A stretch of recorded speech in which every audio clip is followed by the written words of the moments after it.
best-selling product natin yan. Out of stock na po siya ngayon, ganun kabenta. Di ba po? So actually po, huwag po kayo mag-alala kasi narinig ko po sabi nung Ibon, maparating na daw po ang products natin. Yes! So wag nyo na lang po susumbong yung Ibon. Ayan. So ano po ba yung special sa cloud cream natin? So first, bakit ba siya cloud cream? Simple lang. Kasi yung consistency niya, parang clouds. Diba? So fluffy po siya. Ngayon, ang cloud cream po natin, marami po yung components na nakakaputi. One time po may nagtanong sa akin, bakit siya nakakaputi? Eh wala siyang glutathione. Lagi po natin sasabihin sa clients natin, hindi lang naman po glutathione ang nakakaputi. Nagkataon lang po na ang Pilipino, ang alam lang nilang nakakaputi is gluta. Pero marami pong iba't ibang components na nakakaputi. Like yung Star Lily for eye gel. For cloud cream naman, it is white milk protein and white rice. So ito po yung main components niya kung bakit siya nakakaputi. Ngayon, if you have clients po na dry skin, ito po magandang moisturizer. Aside from that, if meron po yung clients na may blemishes, scars, marks, meron po kayong mga dark spots sa mukha, freckles po. If you have freckles, maganda po to lighten those marks. Ngayon, lagi niyo pong sasabihin sa clients niyo na may freckles, huwag niyo po gagamitin yung term na matatanggal nito yung freckles mo. Kasi po ang freckles, forever na po yan. Nasa skin na po yan, skin deep na yan. So ang freckles po, hindi yan natatanggal. Pero pwede po yan mag-lighten. So for example po ako, ma-freckles po ako before. So, ang mom ko din po, punong-puno po ng freckles. Problema po yan daw ng mistisa. So kung may freckles ka, mistisa. Yes! So, pero kung may mga iba po kasi na hindi masyadong mistisa, may freckles din. Di ba po? So yung freckles po na yan, maglalighten po yan sa cloud cream natin. Aside from that, if you have pimple marks, if you have dark spots nga po, matatanggal po yan ng cloud cream natin. Ang maganda po sa cloud cream natin, agad-agad makikita na po yung results. So hindi na po kailangan maghintay ng one day para makita yung result. Once na pinahid nyo, makikita nyo na kaagad yung effect.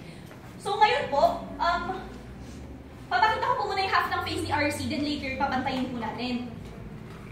So kung makita nyo po, yung cloud cream may kasama po siyang spoon. So hindi po inilagay yung spoon for no reason at all. Gamitin nyo po yung kutsara. Bakit po ganun? Kasi po makita nyo yung cloud cream po natin, sobrang puti. Di ba po? White na white. So kung madumi po yung kamay natin, dinakot natin, makukontaminate po, baka po mag-discolor. So maganda po, gamitin po natin yung spoon. And then sobrang tipid po nitong cloud cream. Isang spoon lang po ganito, enough na po yan to cover the whole face. And then once you apply it, put it here po. Hindi ko po alam kung anong tawag sa part na to, basta po dito. And then dyan nyo po siya ilalagay, kasi yan po yung area ng kamay na hindi masyado madumi. Huwag po sa palm, kasi yun po, maduming area po yun.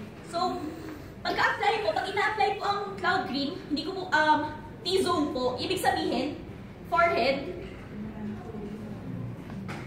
cheekbones, ay pwede pong lahat ko na, yan, cheekbones, nose po, and then chin. Bakit po bakit ganyan po yung areas na paglalagyan? Kasi, yan, para po sa mga girls na marunong mag-contour, di ba yan po yung linalagyan kasi para po ma-enhance po yung beauty ng mukha. Yan po kasi yung unang nagsastrike sa tao pag tinignan ka. So, yan po, i-accentuate nyo sila. So, para po yan po yung maging glossy. After that po, pag linagyan nyo, circular motion lang po. Saglit lang po, sayang.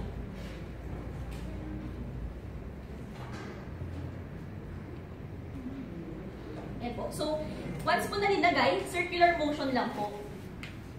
Ngayon po, whatever your skin tone po, okay lang po yan. Kasi po, ang finish po ng cloud cream natin, hindi po siya sobrang puti.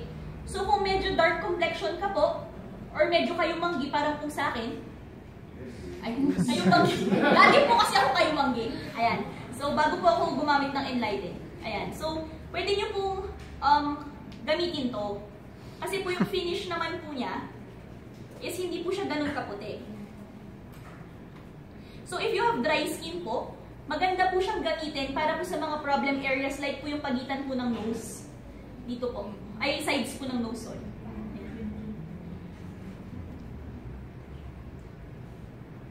Tapos po ang motion natin still circular or upward.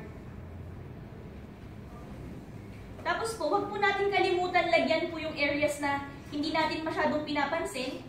Like po yung areas po sa malapit sa leeg. Kasi dyan po nahuhuli na hindi po pala totoo na maputi. So kailangan po, lagyan po sa leeg.